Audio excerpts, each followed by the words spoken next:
going to draw a self-portrait of our whole body, starting with our head. So I want you to take your hands and feel the top of your head, feel the sides. Notice how your neck, I know when you think about drawing a neck, it usually seems like it's a little skinny stick, but look how my neck is really almost as big as my face. And if you put your hands on here, you can see how it kind of curves in and curves out to your shoulders. Go ahead and move your arms. See how your arms are attached right here onto your shoulders? Let's look at our head though. We all have sort of different face shape. So I want you to just kind of put your hands on yours. See how tall your head is.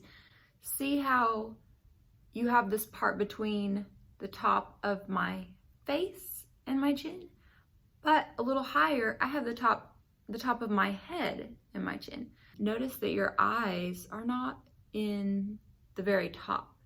There's your forehead, your eyebrows, your eyes, your nose here in the middle, and then you have your mouth at the bottom.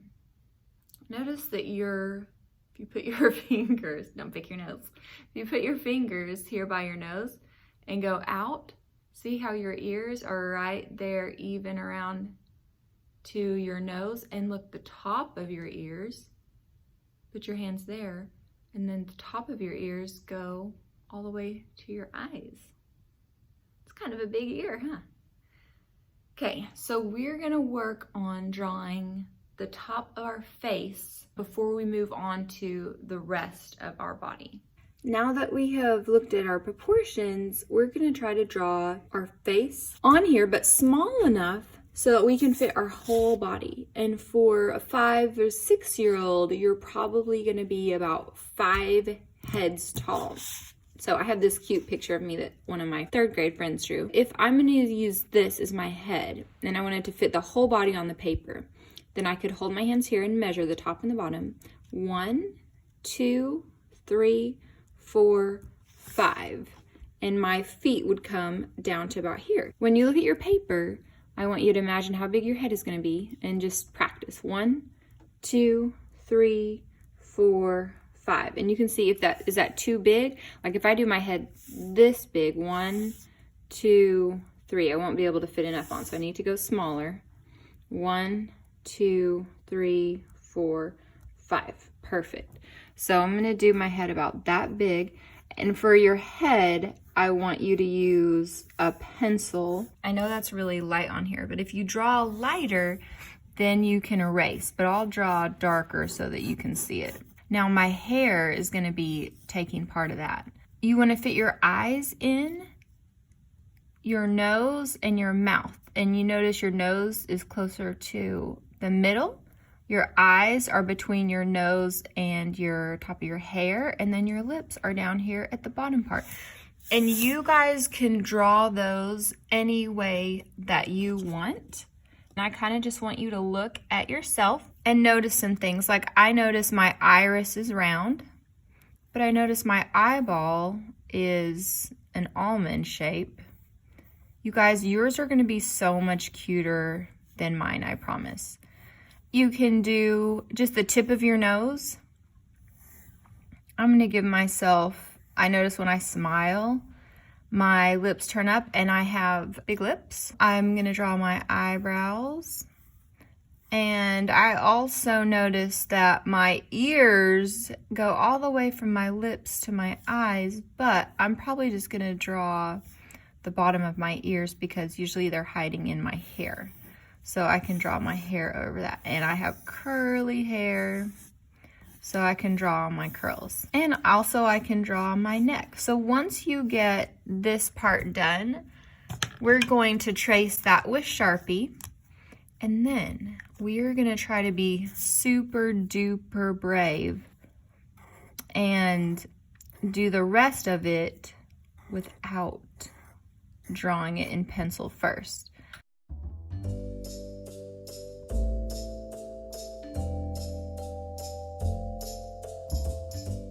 So if you put your hands on your shoulders, you notice that your shoulders go out quite a bit farther from your head. And if you put your hands on your hips and bend, our body is about in half. I can measure out my head. 1, 2, 3, 4, 5. So I'm gonna divvy this amount of space in half, and I'm just gonna put a little line here. And that's my cheat sheet to know that that's about where my waist goes. And then after that, I'm gonna be super brave, and I'm gonna give you guys a tip. Sometimes if I'm nervous about a drawing, I start with the easiest part. I'm gonna start with my legs because to me, that's a little easier, and I'm nervous about the top. So I'm gonna go for my legs. So I'm gonna be putting myself in my favorite comfy joggers. And I'm gonna draw this foot sideways. I'm gonna make a tennis shoe. And we're being brave, so if we mess up, we're just gonna go with it. Here's the other side of my joggers. Little skinny leg. There, but that's okay. So this foot is facing forward. That makes me laugh. I might just add on another little bit to my pants. Phew, that's a little too skinny. Okay, so that happened. So I've got my pants. Let's see if I can be brave and do my top.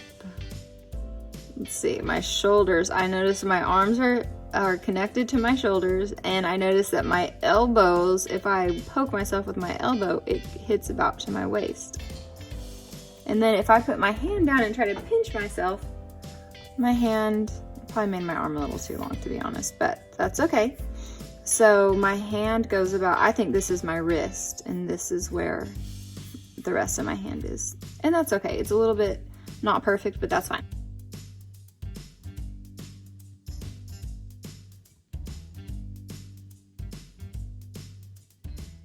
I've got some mistakes on here, but you know what? That's fine. I'm going with it. I need to add all my details now. So I have this accidental way too skinny leg, but I can make it look on purpose by turning it into a stripe on my pants. You can draw what you're wearing today. You can draw your favorite outfit. You can make up an outfit that you would like to wear.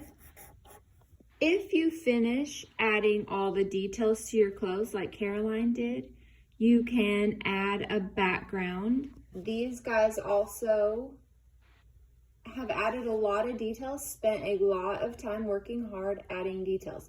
That's what I want to see. Don't start coloring things in with your Sharpie, because we're going to do that next time, and we want to leave a lot of space for some pretty color. We're going to be part artist, part scientist today. We are mixing our skin tones. We're going to be using brown, orange, red, and yellow. We have Mr. Brush with his nice relaxing bath right here, a little bath mat for him, and a pencil and a little scrap piece of paper. And what we're going to be doing is trying to mix a color that matches your skin tone. And we're going to be recording what we used, and we're going to be using our palette like a mixing tray. So if you have to have a little water at least on your paintbrush, or the watercolor won't work. So let's say I have a regular brown. This is actually a nice color on its own. That a lot of people might be that brown skin color.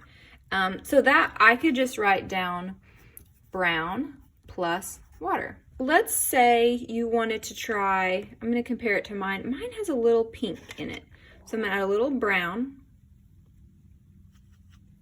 And then I'm going to give Mr. Brush his nice relaxing bath. We really don't have to dry him off because we want our brush wet. I'm going to get a little yellow. Oh, wait, I wasn't going to do yellow. I was going to do red. Oh, well, this one's yellow. So I've got brown plus yellow. So now I can write this one down. BR plus Y. You could write down the water if you want. So I'm going to try this again, but I'm going to do the brown plus I need a little red. And you really don't need that much. Uh-oh, I got way too much red. Red's so powerful. Okay, so that's the brown plus red. It looks just red. So I'm going to rinse my brush. I'm just gonna keep working on this one and add a little more brown to my red. That's much better. Okay, so here's my brown plus red. Kind of like that one. Write it down. Brown plus red. I'm gonna try though, just adding a little more water to it. Ooh, yeah. Brown plus red plus water. Now, you would think I would have darker skin because I'm Mexican. I kind of have light skin for being half Mexican, but I think that's pretty good. All I'm going to color are the parts that have skin. Here we go. So I've been painting and I was happy with it, but as it's drying, it's a little too light. I feel like my skin is a little darker than what I originally did. So what I did, I used my same formula. I got out my thing. Luckily I'd written down brown plus red plus water, and I'm adding a little more brown, and I like how this is a little darker. I feel like that's closer. So I'm just gonna do one more coat of paint to make my skin look a little darker. And just notice that when I painted on here, I didn't paint over the lips because I want those to be a different color. Although you can look at your lips, and if you want your lips to be the regular color of your skin, you can just paint right over those.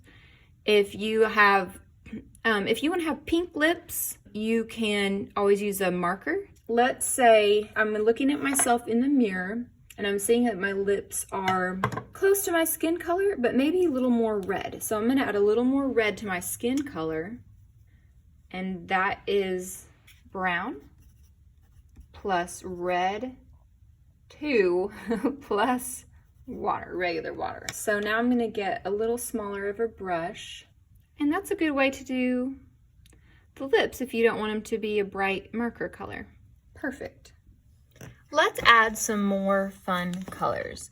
And we're just gonna use regular markers, and I want you to, well, I just wanna show you a few things. So I've noticed sometimes when kids color, you guys just kind of, like I have this whole area to color in, so you just kind of go back and forth, but it does go outside of the lines, which if you've drawn those lines, you want it to stay in the lines that you've drawn so that you can see what it looks like. So here's one trick, is to make another outline, and that's kind of slower. But then if you've got a spot that you've outlined, let's start with this tiny spot. Now that I've outlined, I'm gonna go slow because it's close to the face, and I'm gonna fill that in. And then I'm gonna do the same thing for the rest of the hair. And since this is hair, I don't even have to fill it in all solid like that. If I wanna show my curly hair, I can fill it in with curly lines. I don't have to fill it in solid. So sometimes in life, we think about things being a race and getting done fast. But in your art life, our race is the exact opposite. So we actually want to be the super slowest artist, because sometimes going slow can really help you out. And let's talk about some other things we can do with the markers. Notice right now, I'm getting this nice thin line. And before, when I was filling in the hairs, I was getting a thinner line because I was using the tip. So that's kind of the cool thing about how these markers are made. You can experiment with using the side and get a thicker line, or the tip and get a thinner line. So now we're gonna up our marker game a little bit, and all we're using is water and a brush. And we're just gonna take, if you wanna do something like this, you still need to go slow and careful, but you can take your brush, and now I don't just have dark brown and white on my paper, I have dark brown and light brown on my paper, and I can get rid of the white in my hair just by using the water. I filled the line in on the pants, And that just helps my brain know that I'm gonna stop when I get to the blue edges. And I'm gonna pick one direction to color in. Instead of going back and forth, up and down, side and side, and around, I'm just gonna go back and forth. When I'm coloring a big space like this, sometimes it seems overwhelming. So sometimes it's helpful to draw yourself a little space to color in. And then you can just focus on that one, draw another little space, color the next one in. It's kind of a fun little game you can do with yourself while you're coloring if you have a big, huge space like this. It can be hard work, so you can give yourself a little shaky shake. So let's talk about other ways to color something besides just coloring it in. Let's say I really wanted it to be kind of a light purple. So instead of filling it solid, I could try filling it in lines, and then I'll do one that's solid. So you can kind of see the difference, how it kind of, even though it's not all the way colored in, it kind of appears like a lighter purple. And let's look at some other ways to do that. We could fill it in with dots, and you can experiment with how thick your lines or dots are and how close or far they are from each other. And that will make the overall color kind of change in a way. And do you kind of see how it's kind of, there's a dark, medium, and then some lighter ones? Now, what if you kind of want to mix your colors? Let's do one purpley one. Remember to put your cap on it too. And now I'm getting a blue, and I'm going to layer over the purple. And see how it's different from this and different from this. So we got kind of a different color. All right, so I've finished coloring my stars. I'm gonna put my cap on it. If it's too hard to really get it all the way in there, you can press it down until you hear the click. And now I'm gonna go for my shirt. I can go ahead and do the trick where I outline everything and use the side of my marker so it's nice and wide. So now I can either fill it in solid like I did on the pants, or I could try to do something like I did with the stars, like doing stripes. If I don't want my stripes to cover my stars, I'll have to pick my marker up when I'm going around a star. All right, there we go, Miss Larson as a kid. Don't forget to write your name down at the bottom front so everybody can see who you are.